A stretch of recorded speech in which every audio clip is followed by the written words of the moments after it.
So, ito yung aking mga blue ternate. So, nung last video, sabi ko, turmeric na ako ng turmeric. So, sila yung mga blue ternate. So, gusto ko silang umakyat dito sa, yan, tama, umakyat na nga sila, yan. Dito sa wire, para sila yung magsilbing bakod. So, kahit paano may design yung bakod na nagsiseparate sa mga plants at saka sa mga animals. So, yan. Yan, tama-tama. Talagang papanik na siya. So, itong blue ternate, masarap to na ihalo din sa vegetable salads. Yung flour,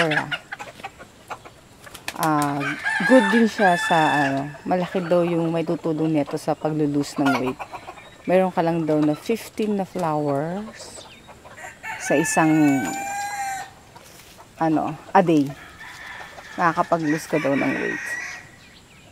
So, ito, mga nagbibigay din ng flowers yan. Hindi ko alam kung marigold ba ang tawag dyan. Yung sa mga yan. And then, kamantige. Yan. So, abundant din dito yung kamantige. So, natutuwa ako kasi, ito malaki na yung, anong pangalan yan? Ito. Yan. Ito. Yan. Yan yung singkamas. Ang sarap niyan. Yung bunga niya, masarap sa pinakbet. So, nag-umpisa na rin silang lumaki. Magka-climb din ng mga yan sa, dito sa fence. So, ayan sila. Nag-uumpisa na. Naku, excited na ako sa mga bunga ng mga to. So, ayan. Marami ding lemongrass dito.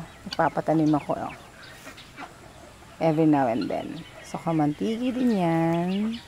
Tapos, ito yung blue ternate ulit. Ayan. So, darating ang time tong fence na to, pupuno na ako ng kulay blue. Kulay blue na kulay. Sa mga niya, sa mga flowers. Ayan. Dami niyang flowers. So, yun ang gustong-gusto ko sa blue ternate. Yung daming flowers. Tapos, to, pagkain din to ng chickens. Ito. Minsan, pag hinog na yung mga bunga niyan, ginagawa ko siyang, palamuti rin sa, sa bahay. Sinasama ko siya sa mga flowers. Yan. So, yung mga nakahilera na yan, mga guyabano yan. Yan. Hanggang doon sa dulo. To, sa bawat niya, sa baba ng guyabano, may lemongrass, may oregano, may mga ornamental plants. Yan, yung ornamental plants. Yung minsan kasi pagkain naman ng chickens yung mga bunga yan, kaya gustong-gusto ko yan. Okay, tas may mga flowers. Naglalagay ako ng flowers para puntahan din ng mga insect Kasi yung mga insects na yan, minsan nag-benefits yung mga chickens ko. So, ito, tingin ko passion fruits to. Gusto ko rin tong pumunta sa mga fence. Tapos, gusto kong maglagay ng parang maka-climb nila papunta dito sa mga bahay ng mga chickens. Yung mga chickens to, pag nakita ako, kahit saan, sinasamahan ako Hi, mahal! Good morning! So, yan. Mga flowers din. Gusto ko magkaroon ng flowers lahat sa diretso na ganyan. Para pag dumadaan ako, maganda yung view. Tsaka rin, nag-i-invite sila ng mga insects. So, ayan din yung blue ternate. So, yan, hanggang dun sa dulo. So, dito may tumubo ng mga may tumubong lukbati. So, sila naman siguring gagapang banda dito. Sila yung papanik sa fence. And actually, nakapanik na yung isa. Ayan, nasa dulo. So, nakikita mo sa kabila. Mga yan, mga gabi. Yan yung pinakamasarap na natikman kong gabi na pansigang. Sobra. So, nagpapatanim din ako dito ng mga citrus citrus fruits ulit. Ayan. Hindi ko tinatanggal yung mga damo dyan sa kabila. Hindi ko pinapatanggal. Kasi nag-i-invite siya ng mga insects na pagkain naman ng mga mga bengala, ng mga chickens, ganon. Another blue turnip. Ayan.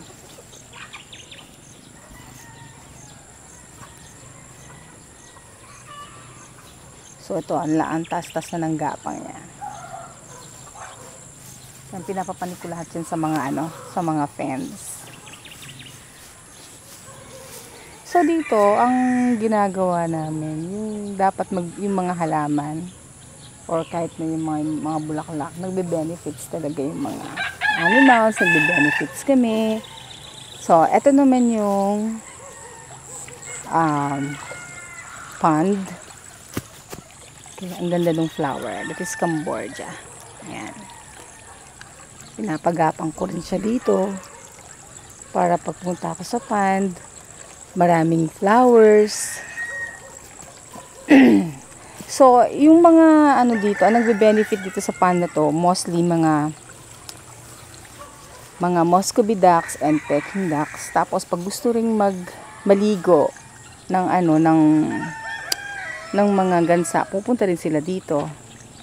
Tapos yung mga kinakain nila yung maliliit na isda, mga kuhol, ganyan. So naglagay din ako ng mga flowers doon para maganda naman tingnan ang pond.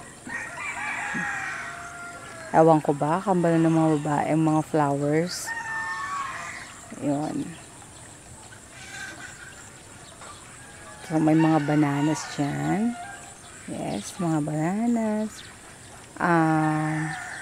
Merong dito yung gustong-gusto ko yung bulaklak na katuray. Ayan, yan ang katuray. So, pinaputol ko yung niyan kasi sumusobra na yung taas. Okay.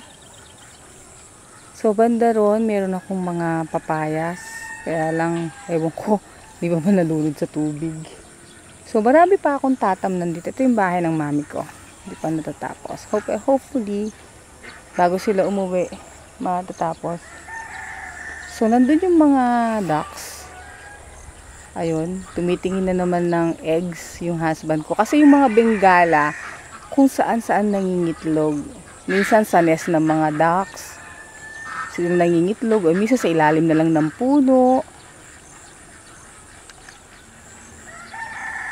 Pero nakakatuwa ang buhay sa farm. Minsan pupunta rito yung mga kamag-anak kung may birthday, ganun. So, nakakapagbigay ka sa kanila ng livestock na pwedeng pang-gift mo sa kanila. O kaya yung iba pupunta rito, kukuha lang ng mga tilapia. Nakakatuwa. Matutuwa kang tinitingnan sila na kumukuha ng mga nire-raise mo ng mga ng mga animals na maraming nakikinabang. Especially pag nagpapakuha na kami ng laman ng pond, nakikita namin sobra na yung laman ng pond. Ng ponds pala. Ng pond.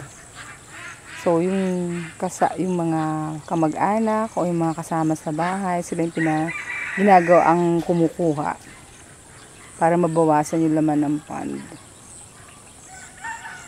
So, marami pa kaming tatamnan dito. Marami pang dapat tamnan. Hi, Kawi. Kumusta ka na, Kawi? Actually, sa kapitbahay namin yan. So, marami pa kami tatamnan dito sa lugar na to. So,